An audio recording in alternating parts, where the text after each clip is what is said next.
โรงเรียนอนุบาลประถมศึกษาสมบูรณ์วงคำศรีบ้านพลต้องสบาดเมืองจันทบุรีนครหลวงเวียงจันทน์เป็นโรงเรียนเอกชนแห่งหนึ่งที่มีชื่อเสียงในการจัดตั้งปฏิบัติการเรียนการสอนอย่างมีประสิทธิภาพเป็นโรงเรียนที่มีมูลเชื่อในการสร้างนักเรียนเก่งชั้นประถมศึกษาได้เข้าร่วมแข่งขันสอบชิงในขันเมืองขันนครหลวงเวียงจันทน์และระดับชาติในระยะผ่านมาพิเศษในสุขเรียน2024-2025นี้นักเรียนเก่งของโรงเรียนวงคำศรีได้สร้างประวัติศาสตร์หน้าใหม่ให้กับโรงเรียนแห่งนี้ระยะที่ผ่านมาแม่นพวกเขาได้สร้างนักเรียนเก่งมาทุกๆชั้นทุกๆปีเริ่มตั้งแต่พวกเขามาพ้นเด่นอยู่ปี2012พวกเขาได้นักเรียนเก่งระดับชาติ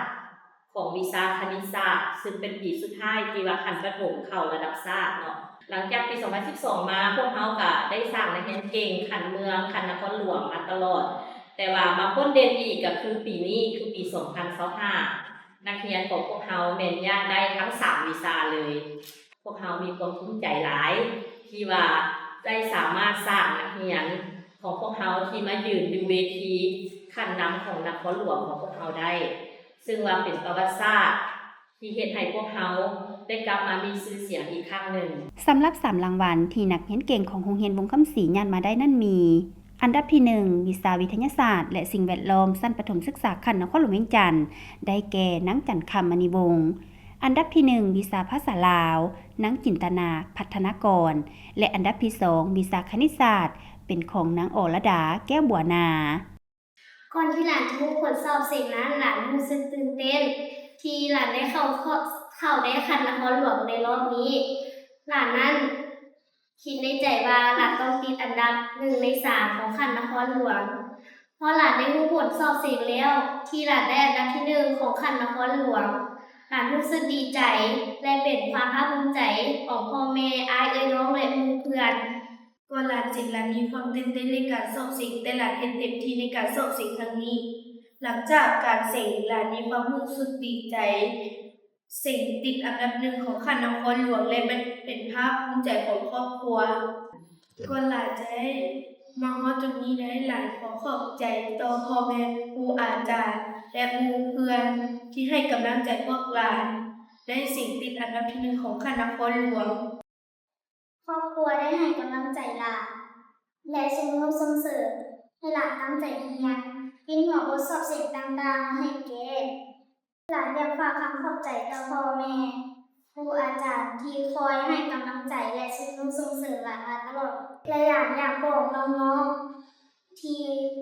เป็นน้องๆของหลานว่าให้ตั้งใจเรียนฝึกฝนรอหลอกตนเองให้เป็นนักเรียนเก่งแก้เรียกฟังส่งครูตัวใดบ่เข้าใจให้ถามในครูหลานขอตั้งหน้านักเรียนเก่งทั้ง3คนขอขอบใจทางผู้อำนวยการครูอาจารย์โรงเรียนวงคำศรีที่คอยให้กำลังใจสิสอนฝึกรู้ผลักดันหลานจนพวกหลานสามารถย่างเอาอันดับที่1ของ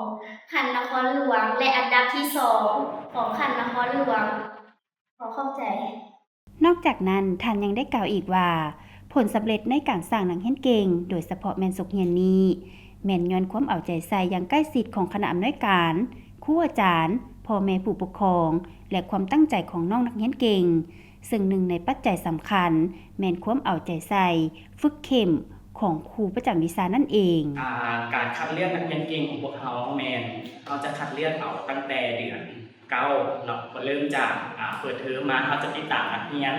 ว่านักเรียนนั้นมีความสามารถในด้านใดเพราะว่าจะเป็นวิชาสิ่งแวดล้อมวิชาคณิตศาสตร์วิชาภาษาลาวเขาจะคัดเลือกเอาแล้วหลังจากนั้นเขาก็จะมาสิ่งเทียบนักเรียนจะได้คะแนนน้อยหลายขนาดแล้วเขาจะมาเทียบผู้ใดที่สามารถที่จะเป็นนักเรียนเก่งของพวกเขาได้หลังจากสิ่งเทียบเข้าขันเมืองแล้วติดได้เข้าห้องของขันนครหลวงหลังจากเขารู้ว่าเขาได้เข้าห้องขันนครหลวงแล้วเนาะเขาจะเอานักเรียนที่ว่าสอบสิ่งผ่านนั้นเข้าศูนย์โรงเรียนเขาจะมีศูนย์เขาจะให้เข้าศูนย์อยู่ประมาณอาทิตย์หรือว่าอาทิตย์ปลายก่อนที่จะเข้าสิ่งขันนครหลวงจะให้นอนกินยุ่งเรียนเลยกับศีรษะความคิดว่านักเรียนเขามันน่าจะพอไปฮอดจุดนั้นเนาะ เอาตอนนั้นยังมันอาจจะบ่มาจุดนั้นแหละแต่มาฟังผลแล้วรู้สึกดีใจและดีใจที่ว่านักเรียนเขาสามารถนำพานักเรียนของเขาไปฮอดจุดที่สูงที่สุดของชั้นประถมและก็อยากรู้สึกแบบว่ารู้สึกตื่นเต้นดีใจที่เพราะว่าตัวเองก็เป็นปีทำอิทธิบาได้มาฝึกนักเรียนเก่งนะเจ้า ซึ่งมาวันนี้ค่ะพระเจ้าก็จะอยากจะขอฝากมาทางผู้ปกครองมาทางสังคม มาทางน้องนักเรียน ให้มีการอุ้มลุมหรือว่าเข้าใจสามัคคีกันนี่แหละที่เพิ่นว่าไม่ล้ำเดี่ยวล้อมหัวบ่ควยใครบ่พร้อมแต่งบ้านบ่เมืองทุกคนต้องได้สามัคคีพ่อแม่ก็ต้องได้ให้กำลังใจได้ให้การสนับสนุนสังคมก็ต้องได้มีความผลักดันหรือว่าให้กำลังใจคือน้องนักเรียนได้รับคันรางวัลมาได้ใบย่องยอได้รางวัลเขาเจ้าก็ดีใจอันนี้ก็เป็นกำลังใจหนึ่งจากสังคมและฝากถึงทางคันเทิง